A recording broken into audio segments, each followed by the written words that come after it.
Hello besties, welcome back to our channel Key to the Chatterbox. Last వీడియోలో మేము ఒక ఫోర్ట్కి వెళ్తున్నామని చెప్పాను కదండి. సో దాని కంటిన్యూషనే ఈ వీడియో అన్నమాట. మేబీ ఎవరైనా సరే ఆ వీడియో చూడకపోతే కింద డిస్క్రిప్షన్లో లింక్ అనేది ప్రొవైడ్ చేస్తాను, ఒకసారి చెక్అవుట్ చేయండి. మార్నింగ్ లేవగానే అయితే బీచ్కి అయితే వెళ్ళిపోయాం కదండి. సో బీచ్ నుంచి రూమ్కి వెళ్ళిన తర్వాత ఫ్రెష్ అయిన తర్వాత వెంటనే మేము ఫోర్ట్కి వెళ్దామని స్టార్ట్ అయిపోయాం. సో వెళ్తున్న దారిలోనే ఇంకా మేమైతే లంచ్ చేసి స్టార్ట్ అవుదామని చెప్పి ఒక రెస్టారెంట్ దగ్గర అయితే ఆగాము. ఈ రెస్టారెంట్ నాకు ఎందుకో కొంచెం డిఫరెంట్గా అనిపించింది. పైన అంతా కూడా నార్మల్ చైర్స్ టేబుల్స్లా ఉన్నాయి కదా, బట్ ఇక్కడ చూస్తున్నారు కదండి నవ్వర్ మంచాల మీద లైక్ మండీ స్టైల్ అన్నమాట. సో ఎప్పుడు రెస్టారెంట్స్కి వెళ్ళినా చైర్ టేబుల్ కామన్ కదా, సో అలా అని చెప్పి మేము ఇక్కడ తిందామని చెప్పి అనుకున్నాము.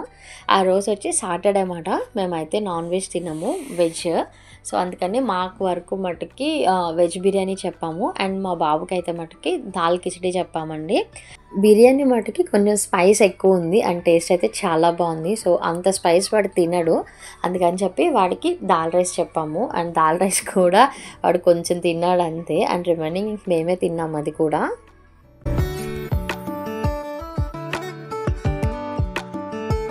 లంచ్ అయిన తర్వాత మాక్టైల్ అయితే ఆర్డర్ చేసాం. ఇది వచ్చి మెంతి ఫ్లేవర్ అండి, అండ్ టేస్ట్ వైజ్ అయితే చాలా బాగుంది. అక్కడ కనిపిస్తుంది కదండి ఒకటి, అదొక చిన్న ఐలాండ్ అన్నమాట. మనం ఇప్పుడు అక్కడికే వెళ్ళాలి. అక్కడ ఒక ఫోర్ట్ ఉంది. ఆ ఫోర్ట్ నేమ్ ఏంటి అంటే జంజీరా ఫోర్ట్ అన్నమాట.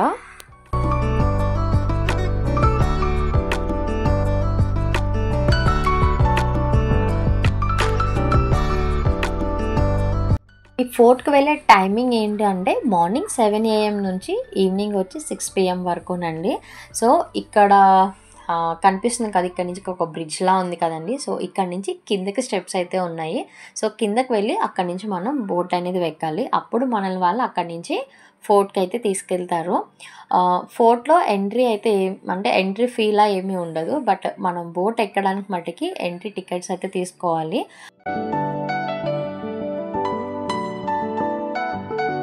ఇక్కడ వచ్చి మనం ఒక క్యూలో అయితే ఉంటామండి. వాళ్ళు ఆ బోట్లో ఎంతమంది అయితే సరిపోతారో అంతమందిని బ్యాచ్ వైజ్ తీసుకువెళ్తూ ఉంటారన్నమాట. ఇక్కడ చూస్తున్నారు కదా, సో వీళ్ళందరినీ కూడా ఫస్ట్ ఆ బోట్లో అయితే ఎక్కిస్తారు. ఆ బోటు వెళ్ళిన తర్వాత ఒక 5 minutesకి మళ్ళీ ఇంకొక బోట్ అయితే వస్తుంది. మళ్ళీ వాళ్ళని ఫిల్ చేసి పంపిస్తూ ఉంటారన్నమాట. నిజంగా బోట్ జర్నీ అయితే మటుకి నాకు చాలా అంటే చాలా బాగా అనిపించింది.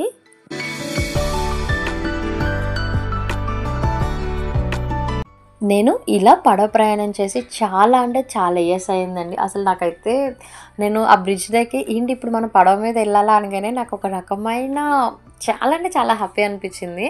ఎందుకంటే ఎప్పుడో నా చిన్నప్పుడు మా ఊరికి అండ్ మా పక్కన ఇంకో ఊరు ఉంటుందన్నమాట, రామాయణపురం. ఇటు సైడ్ నుంచి అటు సైడ్ వెళ్ళాలంటే కనుక ఖచ్చితంగా దానికి బ్రిడ్జ్ అనేది ఏం లేదండి, పడవ మీద వెళ్ళాలన్నమాట. సో ఆ టైంలో మేము పడవ మీద వెళ్తూ వస్తూ ఉండేవాళ్ళం. కొన్ని ఇయర్స్ తర్వాత బ్రిడ్జ్ కన్స్ట్రక్షన్ అయిన తర్వాత ఇంకా ఆల్మోస్ట్ పడవలా ఏమీ లేవు కదా, సో బ్రిడ్జ్ మాట. నేనైతే మటుకి ఆ బోట్ జర్నీ అనేది నేను చాలా అంటే చాలా బాగా ఎంజాయ్ చేశానండి. అండ్ ఇక్కడ ఇతను ఉన్నారు కదా, ఇతను వచ్చి ఆ యొక్క జంజీరా ఫోర్ట్ ఉంది కదా, దాని యొక్క హిస్టరీ చెప్తున్నారు అన్నమాట. తను ఆల్మోస్ట్ మరాఠీలో చెప్తున్నారు, నాకైతే ఏమీ అర్థం కాలేదు. మేము ఈ ప్లేస్కి వెళ్ళేటప్పుడు దాని యొక్క హిస్టరీ అనేది మాకైతే అసలు ఏం తెలీదు. జస్ట్ బీచ్కి వెళ్ళాము. మేము వెళ్ళిన ప్లేస్ దగ్గర నుంచి ఈ ఫోర్ట్ ఆల్మోస్ట్ ఒక 30 minutes మాట. సో మా హస్బెండ్ వాళ్ళ ఫ్రెండ్స్ చెప్పారు, మీరు ఎలాగో అక్కడ దాకా వెళ్తున్నారు కదా, కొంచెం ఒక 1/2 hour డిస్టెన్స్లో మీకు ఒక జంజీరా ఫోర్ట్ ఉంటుంది, సో అది కూడా విజిట్ చేసి రండి, బాగుంటుంది ప్లేస్ అని చెప్పి అని అన్నారు. నాకైతే పర్సనల్గా ఫస్ట్ మా హస్బెండ్ ఫోర్ట్ అనగానే అబ్బా ఎన్ని ఫోర్ట్స్కి వెళ్తాం, ఆల్రెడీ చాలా ఫోర్ట్స్కి వెళ్ళాం కదా, ఎక్కాలి దిగాలి వద్దులే అని చెప్పి నేను అంటే లేదు ఇది కొంచెం స్పెషల్ అంట, సముద్రం మధ్యలో ఉంటుంది అని చెప్పంటే ఆ సముద్రం మధ్యలో అనగానే నాకు కూడా కొంచెం ఇంట్రెస్ట్ ఉందన్నమాట. సరే వెళ్దామని చెప్పి మేము స్టార్ట్ అయ్యాము. నిజంగా ఆ టైంలో కనుక నేను వెళ్ళకుండా ఉండుంటే అరే ఒక ప్లేస్ మిస్ అయిపోయాను అని ఫీల్ అయ్యేదాన్నేమో లిటరల్గా. ఎందుకంటే నాకు ప్లేస్కి వెళ్ళినప్పుడు బాగుంది అని అనుకున్నా, బట్ నేను రిటర్న్ ఇంటికి వచ్చిన తర్వాత ఆ జంజీరా ఫోర్ట్ యొక్క హిస్టరీ ఏంటి అని నేను యూట్యూబ్లో సెర్చ్ చేసినప్పుడు ఆల్మోస్ట్ నేను ఒక 20 వీడియోస్ వరకు సెర్చ్ చేశానండి. నాకు తెలియకుండానే ఈ ప్లేస్కి వెళ్ళానా అనిపించింది. ఎందుకంటే ఆ ప్లేస్ యొక్క హిస్టరీ ఉంది చూసారా, అది మీలో ఎవరైనా సరే ఈ జంజీరా ఫోర్ట్ యొక్క ఫుల్ హిస్టరీ తెలుసుకోవాలంటే కనుక యూట్యూబ్లో చాలా వీడియోస్ ఉన్నాయి, ఒక్కసారి సెర్చ్ చేయండి. నేనేంటంటే జస్ట్ షార్ట్గా నాకు తెలిసిన చిన్న ఇన్ఫర్మేషన్ అయితే నేను మీతో షేర్ చేసుకుంటాను.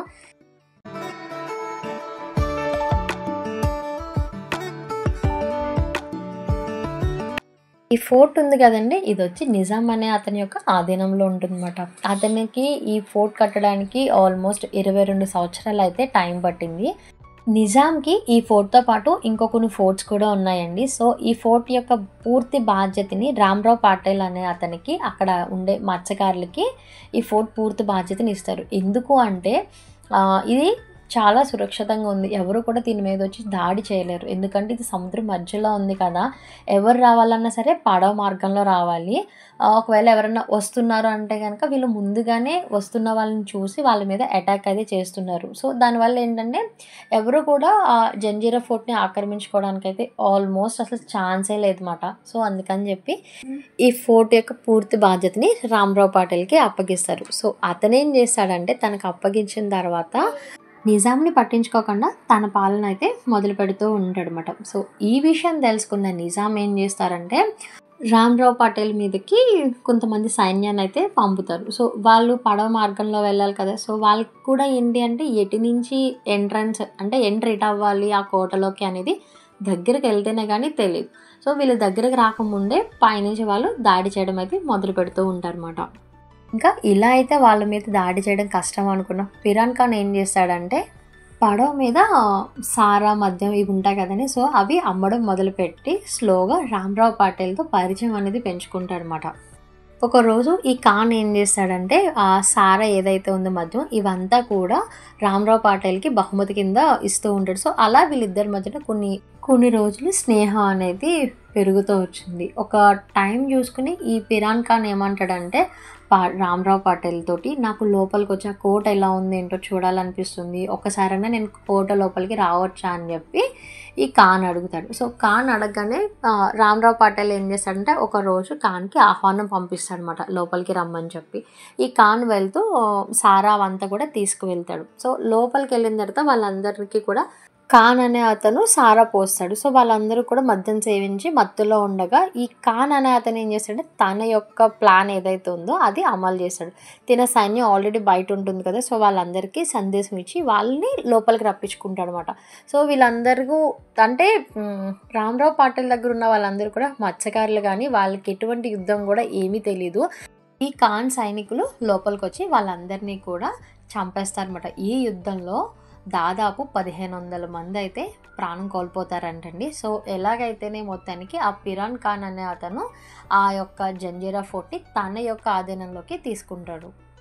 ఈ ఖాన్ ఆక్రమించుకున్న తర్వాత అసలు ఎవ్వరు కూడా మళ్ళీ ఆ యొక్క జంజీరా ఫోర్ట్ని అయితే ఆక్రమించుకోలేకపోయారండి. అసలు ఆంగ్లేయులు కానీ, మొఘళ్ళు కానీ, మరాఠీలు కానీ అలా చాలామంది యుద్ధం చేయడానికి ట్రై చేశారు కానీ బట్ ఎవరి వల్ల కాలేదు. ఆఖరికి ఛత్రపతి శివాజీ గారు అయితే కనుక కొన్ని సంవత్సరాలు అయితే ఆ ఫోర్ట్ కోసం ఫైట్ చేశారంట. అయినా కూడా ఆయన కూడా ఈ యుద్ధంలో ఓడిపోయారు. అతని తర్వాత తన కుమారుడు ఉంటారు కదండి సంభాజీ మహారాజ్, అతను కూడా చాలా వరకు ట్రై చేశారు బట్ అతని వల్ల కూడా ఆ ఫోర్ట్ని దక్కించుకోవడం కుదరలేదు.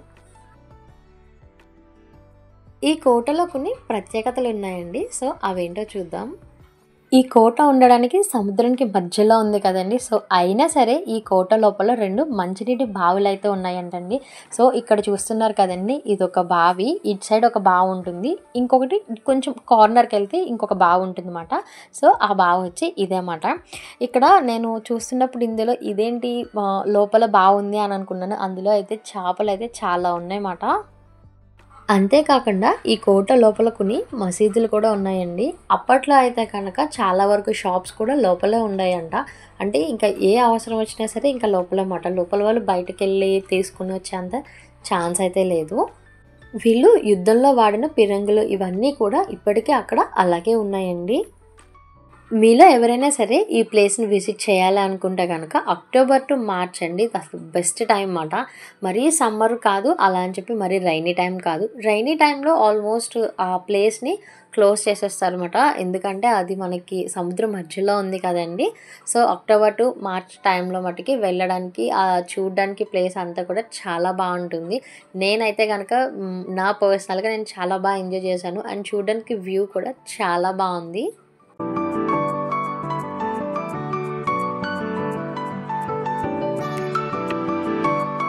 నెక్స్ట్ మేమొచ్చి రేపు ఇంకో 2 బీచెస్ అయితే కవర్ చేస్తున్నామండి. సో, మేము ఏం బీచెస్‌కెళ్ళాము ఏంటి అనేది నెక్స్ట్ వీడియోలో చూద్దాం. And thanks for watching. Bye bye.